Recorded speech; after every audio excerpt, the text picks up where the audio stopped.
Baiklah, kita lanjutkan. Pada wanita terdapat sepasang ovarium, sepasang berarti ada dua ini ya, kanan dan kiri, sepasang ovarium yang berfungsi untuk menghasilkan sel telur. Ya, fungsinya untuk menghasilkan sel telur atau ovum. Ya. Di mana setiap ovarium itu mempunyai saluran telur yang disebut dengan tuba Fallopi, ya, yang disebut dengan tuba Fallopi, atau kalian bisa kalau pada literatur lain ada yang menyebutkan dengan oviduct, ya, itu sama saja. Kedua saluran telur bermuara pada uterus atau rahim. Leher rahim atau serviks, ya, serviks berhubungan dengan lubang tempat keluarnya bayi yang disebut dengan vagina. Ya, itu. Jadi sistem reproduksi pada wanita itu diantaranya ada ovarium, tuba Fallopi, uterus, ada vagina. Kita lanjutkan. Seperti ini kalau digambarkan, ya. Jadi alat reproduksi pada wanita, ya, itu ada yang namanya tuba Fallopi, ya, tuba Fallopi atau oviduct, ya, atau saluran telur, ya, ini tuba Fallopi. Kemudian ada ovarium, ya, ovarium ini tempat telur, ya, telur itu terletak di ovarium ini, ya, telur-telur ini, ya, ini telur, ini ovarium, ya, ovarium itu di sini tempatnya telur, ya, di sini telur-telur, ini tempatnya telur, ya, ini ada telur, ya, di sini telur, ya, telur, di sini ada telurnya, ya, atau nama lain telur itu, ya, nama lain telur ovum, ya, ovum itu di sini ovum, ya. Jadi ovarium itu penghasil telur, ya, tempat telur, bukan penghasil, tempatnya telur, ya, ini ovum itu di sini, ya, pada ovarium. Kemudian di sini ada uterus atau rahim, ya, tempat berkembang biaknya embrio, ya. Kemudian di sini ada serviks atau leher rahim, dan nanti di sini ada vagina, ya.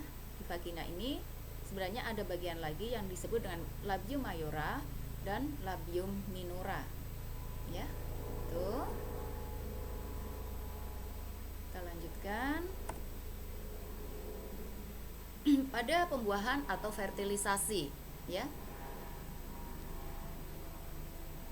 Pembuahan atau fertilisasi ini melibatkan dua gamet, ya, yaitu gamet jantan dan gamet betina atau sperma dan ovum. Nah, ketika ovum atau sel telur, ya, telah matang, ovum dikeluarkan dari ovarium menuju uterus. Proses pelepasan ovum dari ovarium disebut dengan ovulasi. Jadi ovulasi itu lepasnya telur atau ovum dari ovarium, ya, pada gambar yang tadi. Dalam perjalanan ke uterus, jika ovum bertemu dengan sperma di tuba Fallopi atau saluran telur atau oviduct, ovum ini, ya, ovum ini akan, ya, ovum ini akan mengalami pembuahan bersama dengan sperma. Dalam perjalanan ke uterus, jika ovum bertemu dengan sperma di tuba Fallopi atau saluran telur, ovum ini akan melakukan pembuahan, ya, dengan sperma. Ya, proses pembuahan ovum oleh sperma, ya, disebut dengan fertilisasi. Ketika proses pembuahan berlangsung, hanya kepala sperma yang masuk ke dalam ovum, di mana inti sperma bergabung dengan inti ovum. Dan jika telah ada satu sperma yang masuk ke dalam ovum, maka sperma lain tidak dapat menembus membran ovum, ya. Nah, seperti ini. Kalian bisa lihat pada gambar berikut, ya. Di sini ada ekor. Jadi bagian-bagian sperma itu ada yang disebut dengan ekor, ada yang disebut dengan kepala, ya. Nah, di mana di ekor ini ada bagian yang disebut dengan inti sperma, ya, bagian kepala ini. Di sini ada inti sperma. Nah, nanti yang masuk ini bagian kepalanya saja, ya. Nah, di sini ya ada peleburan inti sperma dengan inti ovum. Proses pembuahan terjadi di saluran telur atau tuba falopi atau oviduct, ya.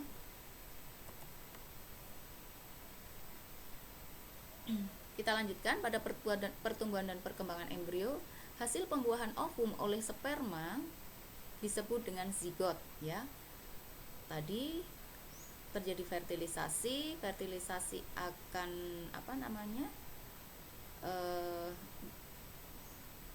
bertemu, kemudian pertemuan antara ovum dan sperma, hasil pembuahan ini, ya, hasil pembuahannya itu disebut dengan zigot, ya, dimana zigot ini nanti akan berkembang menjadi zigot, morula, blastula, gastrula, kemudian embrio, kemudian menjadi bayi, kemudian lahir. Seperti itu sebenarnya.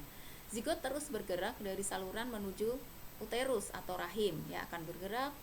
Zigot itu, ya, mengalami perkembangan, ya, melalui proses mitosis. Selama pergerakan menuju uterus, zigot membelah secara mitosis sehingga membentuk embrio. Nah, perubahan zigot menjadi embrio dan pergerakannya menuju uterus membutuhkan waktu sekitar 5 hari. Jadi kan tadi terjadi pada tuba falopi, kemudian menuju ke uterus, ya, itu membutuhkan waktu 5 hari. Kembali mungkin ya ke sini, ke gambar biar jelas. Nah,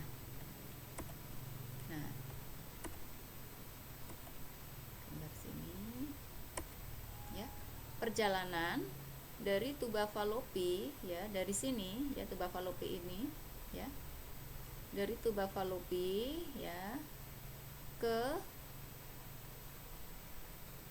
rahim atau ke uterus itu membutuhkan waktu 5 hari, ya, dari tuba falopi, ya, nih, dari tuba falopi ke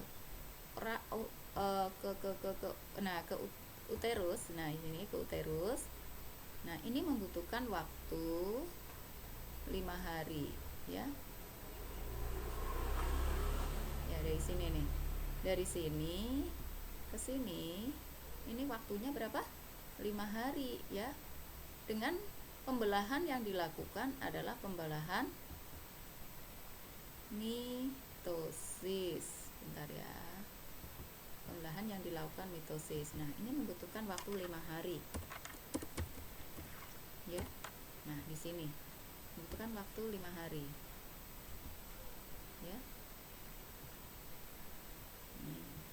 Nah, itu membutuhkan waktu 5 hari dari tuba falopi ke uterus dengan pembelahan yang disebut pembelahan mitosis. Oke, kita lanjutkan.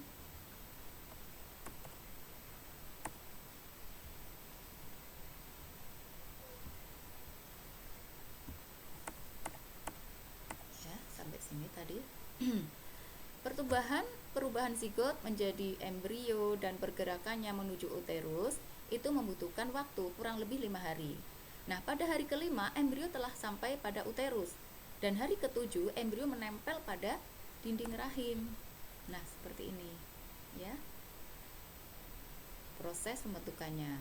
Ada inti sperma dan inti ovum, terbentuklah zigot, ya, nanti di sini inti sperma dan inti ovum. Terbentuk zigot membelah menjadi 2 sel, menjadi 4 sel, menjadi 8 sel, gitu ya pembelahannya. Secara mitosis 16 sel, kemudian 32 sel dan seterusnya sehingga terjadi embrio, berubah menjadi embrio, ya.